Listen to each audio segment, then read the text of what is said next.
Reading is interpretation. A poem well read is a poem well understood. In this podcast, brought to you by the Literary Life podcast, poet Thomas Banks will help you increase your love and understanding of poetry. Poetry is not a silent endeavor. It's meant to be heard, and more importantly, it's meant to be recited out loud. Join us now as poet Thomas Banks presents The Well-Read Poem.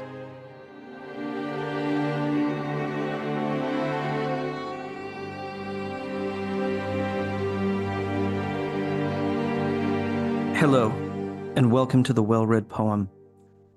Today's poem I'm going to introduce with a minimum of commentary, except to say that it is by the 19th century American poet Walt Whitman, who is often critically viewed as America's greatest poet. Certainly one of the most American, one of the most brash, democratic, confident, and loud-voiced of poets. So his poetry is distinctly American in its style, in its subject matter, and I would say kind of self-consciously so. In this poem, we find Whitman angry, which he doesn't seem to have been very often. I would say that most of Whitman's poetry has a kind of genial, kind of tolerant, broad-minded spirit at work in it. I think he kind of prides himself on that, honestly. But in this poem, we have a angry sort of free verse Jeremiad. This is a poem written from the perspective of someone, whether Whitman himself or sort of an imagined poetic persona, who is angry with the world. And there is certainly a place for anger in poetry. I would say there's a place for just about every passion in poetry. Poetry is inherently democratic that way. This poem, though, I think sort of has the feel of not having been constructed. I think it amounts to little more than a catalog of resentments. So I will read it now for you. Walt Whitman's Poem of a Proposition of Nakedness. Sometimes it is anthologized simply as responde. Responde, which is the first word of the poem, simply means answer in French. So, let us begin. Responde, responde. Let everyone answer. Let all who sleep be waked. Let none evade, not you, any more than others. Let that which stood in front go behind, and let that which was behind advance to the front and speak. Let murderers, thieves, tyrants, bigots, unclean persons offer new propositions. Let the old propositions be postponed. Let faces and theories be turned inside out. Let meanings be criminal as well as results. Say, can results be criminal and meanings not criminal? Let there be no suggestion besides the suggestion of drudgery. Let none be pointed towards his destination. Say, do you know your destination? Let trillions of men and women be mocked with bodies and mocked with souls. Let the love that waits in them wait. Let it die or pass stillborn to other spheres. Let the sympathy that waits in every man wait. Or let it also pass, a dwarf, to other spheres. Let contradictions prevail.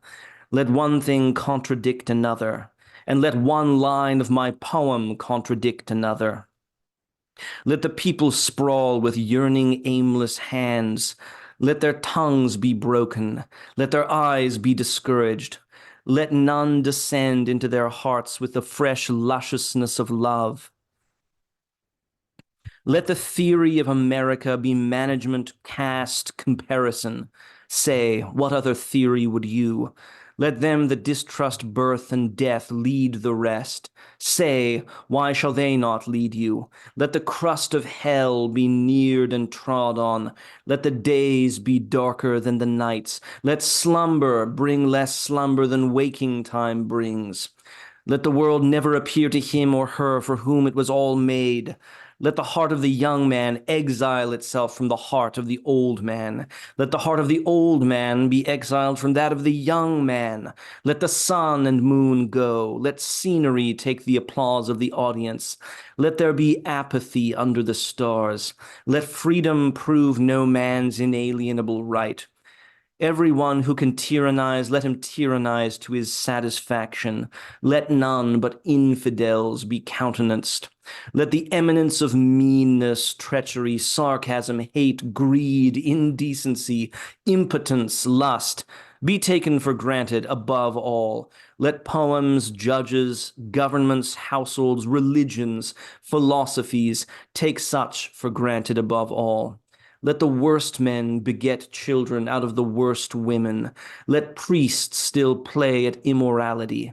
Let death be inaugurated. Let nothing remain upon the earth except teachers, artists, moralists, lawyers, and learned and polite persons. Let him who is without my poems be assassinated. Let the cow, the horse, the camel, the garden bee, let the mudfish, the lobster, the mussel eel, the stingray, and the grunting pigfish, let these and the like of these be put on perfect equality with man and woman. Let churches accommodate serpents, vermin, and the corpses of those who have died with the most filthy of diseases. Let marriage slip down among fools and be for none but fools. Let men among themselves talk obscenely of women, and let women among themselves talk obscenely of men. Let every man doubt every woman, and let every woman trick every man. Let us all, without missing one, be exposed in public, naked monthly at the peril of our lives.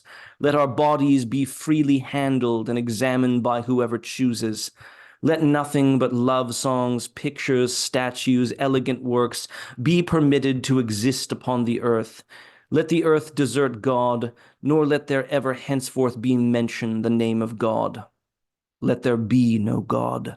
Let there be money, business, railroads, imports, exports, custom, authority, precedence, pallor, dyspepsia, smut, ignorance, unbelief. Let judges and criminals be transposed. Let the prison keepers be put in prison. Let those that were prisoners take the keys. Say, why may they not just as well be transposed? Let the slaves be masters. Let the masters become slaves. Let the reformers descend from the stands where they are forever bawling. Let an idiot or insane person appear on each of the stands. Let the Asiatic, the African, the European, the American, and the Australian go armed against the murderous stealthiness of each other. Let them sleep armed. Let none believe in goodwill. Let there be no living wisdom. Let such be scorned and derided from off the earth. Let a floating cloud in the sky, let a wave of the sea, let one glimpse of your eyesight upon the landscape or grass, let growing mint, spinach, onions, tomatoes, let these be exhibited as shows at a great price for admission. Let all the men of these states stand aside for a few smouchers. Let the few seize on what they choose. Let the rest gawk, giggle, starve, obey. Let shadows be furnished with genitals. Let substances be deprived of their genitals. Let there be immense cities, but through any of them not a single poet, savior, knower, lover. Let the infidels of these states laugh all faith away. If one man be found who has faith, let the rest set upon him. Let them affright faith. Let them destroy the power of breeding faith. Let the she-harlots and the he-harlots be prudent. Let them dance on while seeming lasts. O seeming, seeming, seeming. Let the preachers recite creeds. Let the preachers of creeds never dare to go meditate upon the hills alone, by day or by night. If one ever once dare, he is lost. Let insanity have charge of sanity.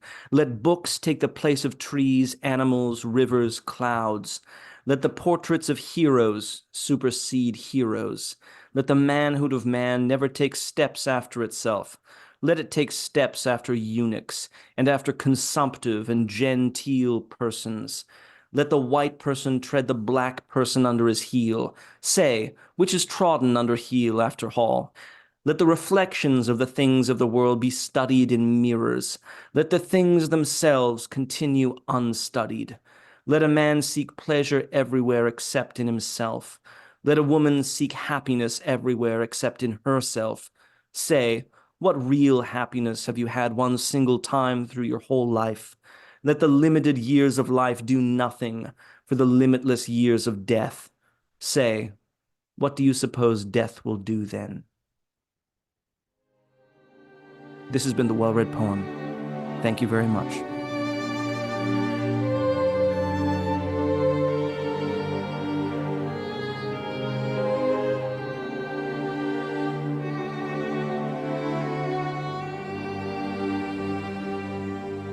This has been The Well-Read Poem with poet Thomas Banks, brought to you by the Literary Life podcast. For show notes and the text of the poem, visit theliterary.life. To find out more about Thomas Banks and the poetry resources he offers, go to houseofhumaneletters.com. This podcast is patron-supported.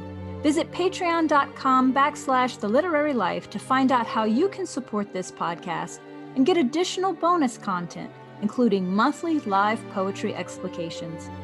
If you enjoy this podcast, please subscribe, rate, and review. Thank you for listening.